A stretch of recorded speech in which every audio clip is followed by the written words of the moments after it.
د نیوز پریس چینل لیدونکو السلام علیکم. ستړي مشه په موکړه تازه او مهمو خبرونو ته. تورخم او سپین بولدک کې د صادراتو او وارداتو پر وړاندې ستونزې.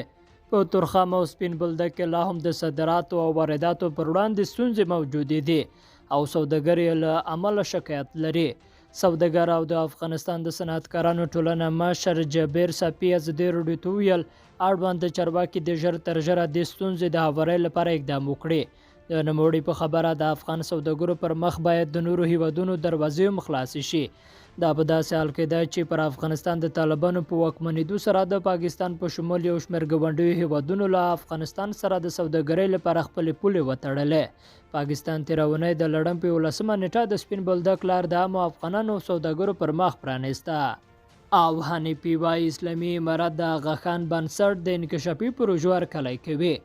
د افغانستان اسلامي امارت د رئیس الوزرا مرستیال ملا عبدالسلام حنیفي ویلي چې دوی په افغانستان کې د آغا خان بنسټ د انکشافي پروژو هرکلی کوي او د راز همکارۍ ډاډ ورکوي. نوموړي د څرګندونې نن په افغانستان کې د آغا خان بنسټ له ځانګړي استازي علي اکبر سره په کتنه کې کړې دي او له یاد بنسټ څخه غوښتنه کړې ده چې په افغانستان کې یو معیاري روغتون جوړ کړي څو خلک د درملنې لپاره بهر ته د تګ مجبوره نشي. حنیفي دا غرض څرګنده کړې ده چې آغا خان بنسټ د په افغانستان کې د پخوانیو فعالیتونو سربېره په دغه هیواد کې پانګونه هم وکړي.